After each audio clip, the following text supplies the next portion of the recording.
How you doing? I'm doing great. This has been entertaining.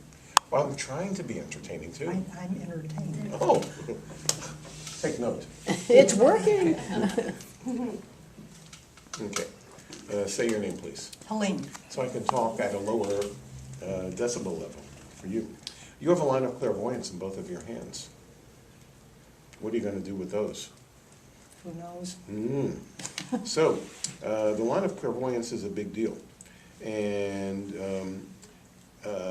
it might seem, Dottie, that lines of clairvoyance would be aplenty in a place like this, but you haven't heard me mention one yet, have you?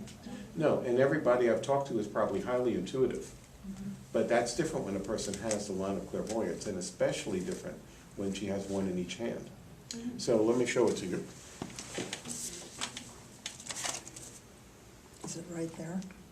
You're barking up the right tree. Whoops. Ooh.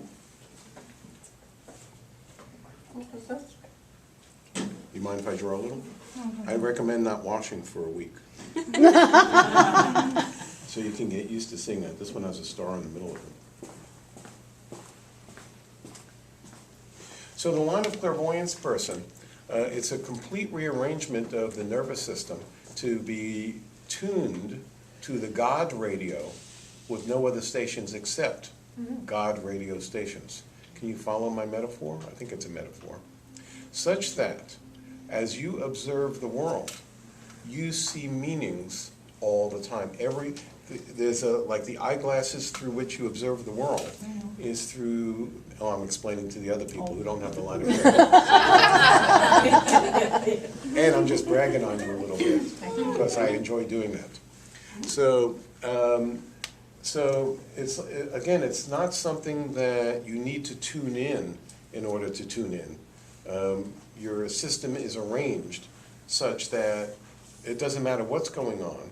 You're a meanings interpreter of everything that's going on, such that if a person is in a crisis of meaning, who should they be looking up? Because you're the meanings expert. Of course, you have to go into meanings angst big time in your own life as part of your PhD training program, the line of clairvoyance utility, of course. So where does one find that?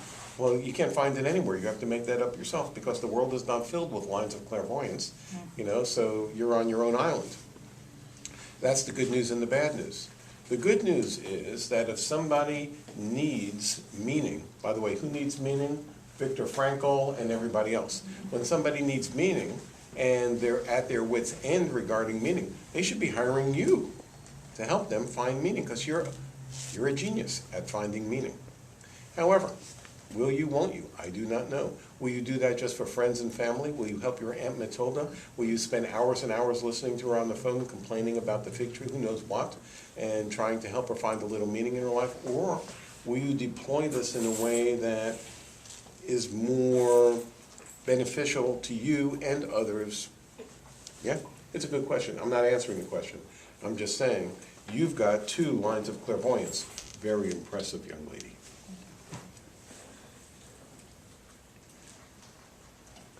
So, are you a life coach, meaning consultant, spiritual psychologist officially?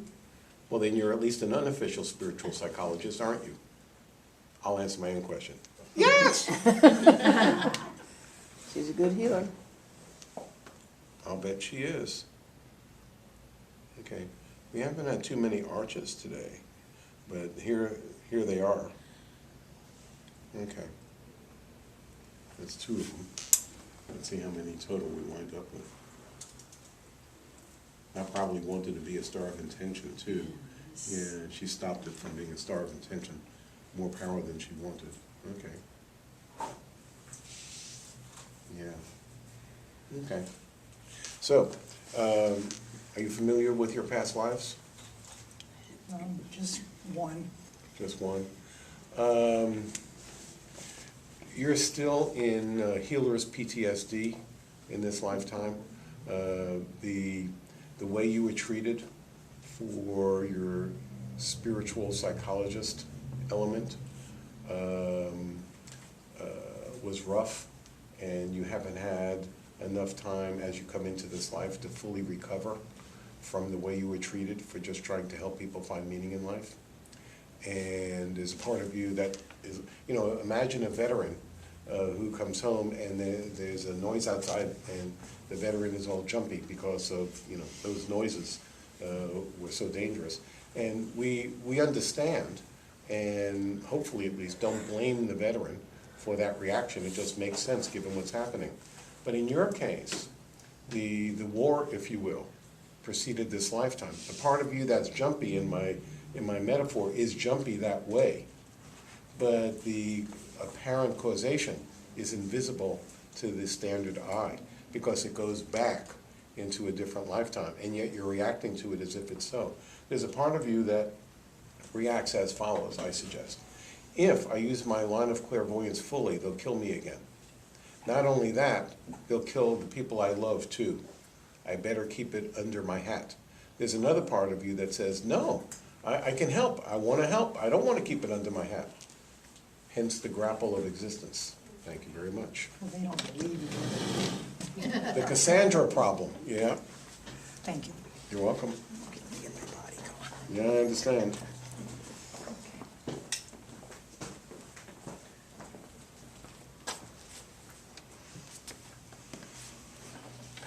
No, I need one of those bigger phones. My little tiny phone. I have phone I don't know envy. if it's gonna work or not. Look at that phone. It's such a pretty phone. I don't see a little cassette thing when I press record. Why do you have all the fancy stuff? I don't know, it's new, I guess. I'm Linda Joy. Come on into my office. Thank you. What's your name? Linda Joy. Okay, Linda. Great name. Let's take a look at you. Okay. So, do you have a job as a healer, therapist, counselor? No, I am a prayer practitioner, though. And, How close to you are to be doing one-to-one counseling with people? I'll say it this way. Your hand is designed to do exactly what I just said, and you can't get past the first gate on your life path, purpose path until you get into that costume, at least as a starting point. Also, allow me to present this and you can come to your own conclusion. Until you're wearing that type of dress, you don't mate successfully if you're not in that dress. It doesn't matter who your husband is. You are designed to climb into your healer's garb, and there's a one-to-one counselor piece in there that is so strong that the rest of your story is really unable to unfold until you get into that costume. And by getting into that costume, this is like Beethoven. He can't just play on weekends with his pals. He needs more music than that. And he says, but I need health insurance. I got to work all day. Mama, okay, Ludwig, but I'm just reading your hands and telling you what your hand says. Okay, so one of the first things I saw in your hands was relationship angst. But then I saw that you can't get into relationship the way you want it to be until you are doing some form of counseling work as a job, not at the water cooler, not on the drive home with your Aunt Matilda. Those would be temporary apprenticeship stops. I'm teaching. You heard what I said. You can do your own evaluations. And, I present what I'm seeing for you to sort through and come to your own conclusions. I'm saying that to everybody, not just you. Okay. Okay.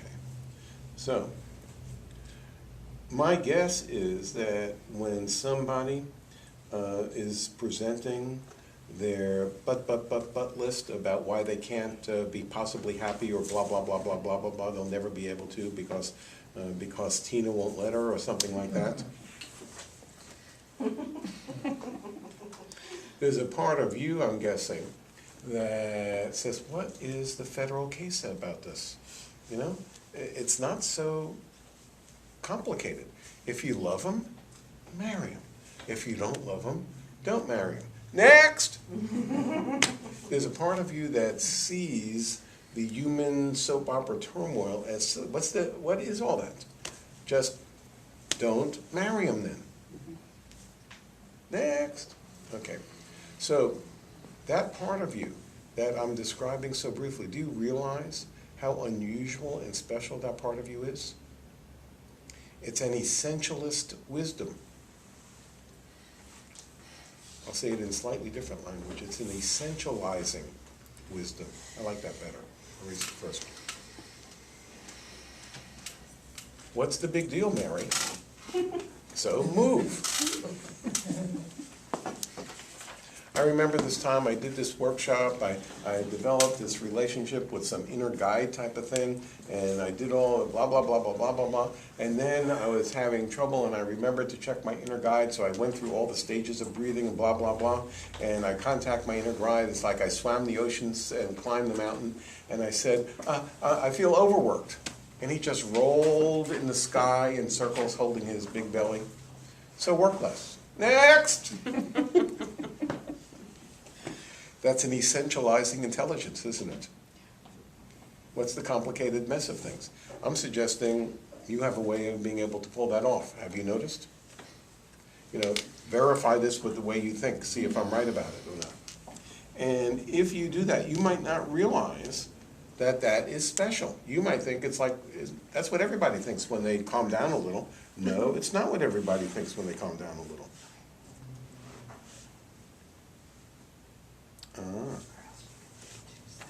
Do you speak in public?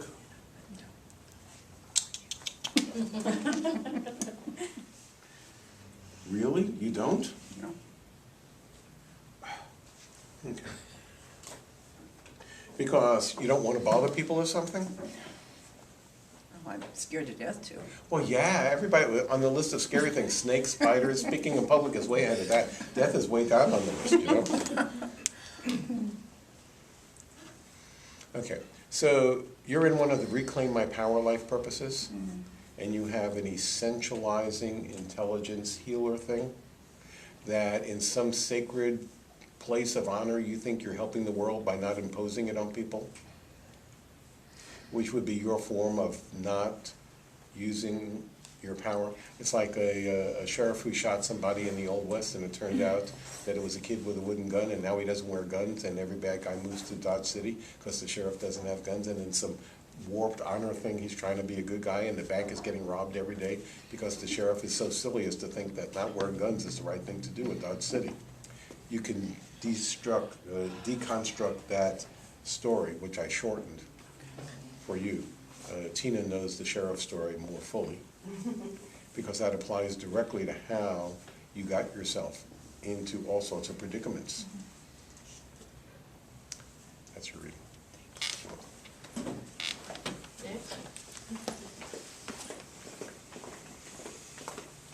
Is my Swiss train on schedule, or am I one stop? Late. You're running very late.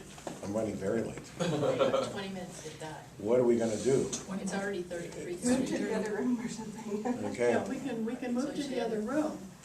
This is a dancing group that's coming in. Okay, well, let's get moving then. Let's hurry All up. right, Well, let's yeah, go. well, put those hands out. I'm Cheryl. You're slowing me down. No, we won't. Okay.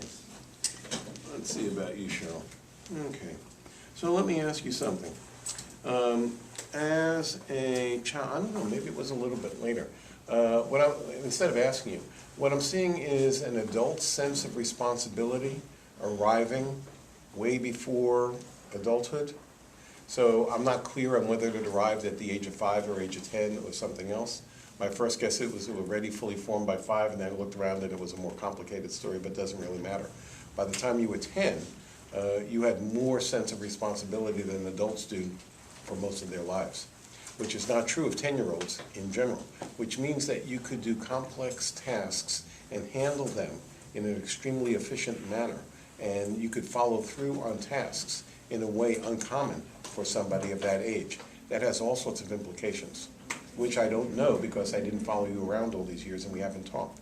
But you could have gotten lots of good looks from adults for being such an adult, responsible young lady, that all sorts of parts of you could have sat unrecognized because of how easy it was to get good looks for being responsible. And you could then wind up being responsible for things that are not your life purpose because other parts of you didn't get looked at the same way. I mean, that's my first area of inquiry in my palmistry strategy room. Because that's the danger I have found for people who develop adult responsibility in early childhood. Makes Okay? sense. Also, they usually say, but I had to. Mom was drunk, dad was arrested, and somebody had to take care of the farm. Sure, I had older brothers and sisters, but I brought in the whole corn crop so that the family stayed alive. Whatever the story is. But yes, your twin sister didn't do any of that. You know, and a part of you takes on responsibilities because you can, and you do. Okay, so it wasn't so much circumstantial as the way you are arriving on the planet that way. Also, what I've seen very often, and I have, you know, this is something I can't really see, I have to talk to my client about. A lot of people like you get fed up at a certain age and say, screw it, I'm not doing one more thing for anybody. You can just whistle, and I don't care. I don't care if you're on the railroad track and the train is coming and your sneakers are caught. I'm busy listening to music. Take care of it yourself. There's a backlash that they usually get into at a certain age. It's an interesting thing to consider. Have you entered backlash phase? I've visited it. Oh, so you're not up to here? It comes and goes. Oh, you should see what it's like. I can put you in touch with 100 people who got up to here with that, and you should hear what comes out of their mouth. Maybe you shouldn't. But you follow the way I'm presenting that, I do you not? do. Yeah. How old are you? Do you mind telling me? 56. Oh, I was gonna guess. 56, are you 56 like the earlier person I Wow. asked? Well, I wasn't guessing that from you, because you're very well preserved. I was guessing that from your hand. And the issues that I'm talking about tend to come forward for people at 42 and 56, so I guess 56, not 42, although you could have passed for 42. So that's a recalculation of what values actually are mine and what values somehow stuck to my wall, even well-intended from well-meaning adults that might not actually pertain to me as me. And do I need to be loyal to people who aren't even on the planet anymore? And what would it mean to be actually loyal to me first? Yeah, These are good questions, aren't they? yes. And my guess is that you're in a recalculation of all this. Right smack in the middle of it. Yes. So are you also doing spring cleaning? Are you getting rid of items? Are you downsizing? Are you getting rid of stuff? Are you getting rid of like 16 sweaters that you don't want to wear anymore, et cetera? Yes, I've got a stack of giveaways in my room right now. Yeah, that usually goes, you know, that they go together. And I'll just leave you there. The spring cleaning thing is important work. It's spiritual work. It's not just spring cleaning, because it's working on getting rid of parts that you adopted that seemed to make good sense, but it was a 10-year-old or less who bought into those things. And, you know, she was smart and everything, but she was 10. Right. She had life experience of a 10-year-old. You couldn't have expected her to be wise in years the way you are, because she only had 10 years or less. Right. Right. Life purpose? No, I'm not even, no, this is your work for the moment. Clean your garage. And when you think you got your garage, look under your garage. Big work. Yeah, and that's enough to keep a person busy for a bit.